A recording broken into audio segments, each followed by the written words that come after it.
असाचे कुळी महाविष्णूचा अवतार आणि तुकोबर आल्यानंतर जगद्गुरु तुका अवतार व्यास ब्रह्ममूर्ती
बघायचं नाही बरं का आता कशासाठी आलेत काय करायला ते बघायचं नाही आपल्याला एकच बघायचे फक्त ती आल्यानंतर अवतार म्हणतात एवढंच बघायचं देव आल्यानंतर प्रकट म्हणतात संत आल्यानंतर अवतार म्हणतात आणि आपण आल्यानंतर जन्म म्हणतात एवढंच बघायचं आपल्याला एका फक्त संताला प्रगट शब्द वापरलाय बाकीच्या संताला अवतार शब्द आहे ज्ञानोबाला एक वेळेस फक्त प्रकट शब्द वापरलाय कैवल्याचा प्रकटला भूतळा चैतन्याचा जिवाळा ज्ञानोबा एक वेळेस प्रकट शब्द वापरला अर्थात अवतार शब्द वापरला जातो असं नेमकं काय घडत असतं एकाला अवतार म्हणायचं एकाला प्रगट म्हणायचं एकाला जन्म म्हणायचं काय फरक आहे याच्यामध्ये फरक असा आहे नसलेली वस्तू उत्पन्न झाली त्याला जन्म म्हणायचं आणि झाकलेली वस्तू उघडी झाली त्याला प्रगट किंवा अवतार म्हणायचं देव आणि संत जन्माला येत नसतात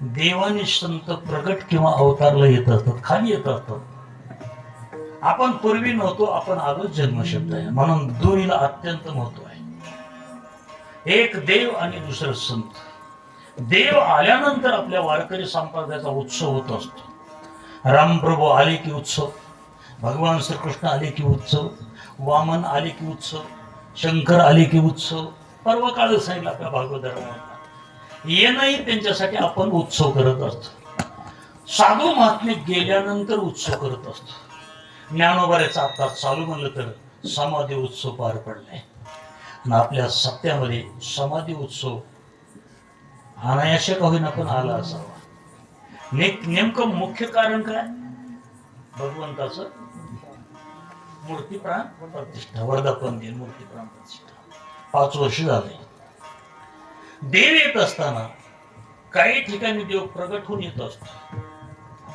काही ठिकाणी देव येतो पण लपलेला असतो आणि काही ठिकाणी देव येत असताना मूर्तीचा मेळावा करून येत असतो हे तिन्ही चिंतन आपल्याला बघता येते ज्ञानोबा म्हणतात एका वर्गाकडे देव प्रगट होत असतो आणि एका वर्गाकडे देव लपून येत असतो आता लपलेल्या कडे आणि प्रगट होण्याकडे काय फरक असा आहे ज्यांच्याकडे देव लपलाय त्यांना फक्त जग दिसतो आणि ज्यांच्याकडे देव प्रगट झालाय त्यांना फक्त जगात देव दिसतो 2 वर्ग पडतात त्याची ज्ञानोबा म्हणतात तू जयापाशी लपसी दया विश्व हे दाविशी आणि प्रगट ते होशी सकळ हित ज्यांच्याकडे देव प्रगट होत असतो त्याला जगामध्ये फक्त देव दिसतो ज्ञानोबाला जर विचारलं जगामध्ये माणसं दिसतात का ज्ञानोबा म्हणतात जगात माणसं दिसत नाहीत भरला घनदाट हरी बीज भरला घनदाट हरी बीज भरला घनदाट हरी बीज भरला घनदाट ज्ञानदेवा पाठ हरी हा वैकुंठ भरला घनदाट हरी दिशी मुद्दामच म्हणलो नाही बरं का मी असो एका फक्त जगामध्ये देव दिसतो त्याचं नाव आहे त्यांच्याकडे देव प्रकट झालाय. आमच्याकडे देव नाही असा नाही, आमच्याकडे देव आहेच, पण देव आपल्याकडे आपल्याला आहे. तुझ्या या पाशी लपसी दया विश्व हे गाविष. आम्हाला जग दिसतं पण देव दिसत नाही. असो तिसऱ्या एक पद्धतीने देव असा येत असतो. देव मूर्तीच्या रूपाने आपल्या गावाला येत असतो. ती सामान्य माणसासाठी आहे. म्हणून अर्जुना करोनी मूर्तीचा मेळावा त्यांच्या गावात धावत आलो. भगवान सांगतात सामान्य माणसाकडे तुम्ही कशी भेटतात. देवानं सांगितलं मूर्तीच्या रूपाने मी गावाला येत असतो. महाराजांना सांगितलं महाराज कितीतरी प्रयत्न करावा लागला मग अशी मूर्ती सापडली. म्हणून मूर्ती नाही देवच सापडला म्हणता येते. आणि देव कुणाला सापडतो महाराज. संप्रदायानं थोडस लक्ष जर दिलं शहाण्या माणसाला देव कधी सापडत नाही. सापडे हा देव भोळ्या भाविकाशी. शहाणे मरती तरी नाही. शहाणे मरून गेले तरी सापडत नाही. मूर्तीच्या रूपात पहिला पण देव येत असतो. असो एक देव प्रकट होत असतो.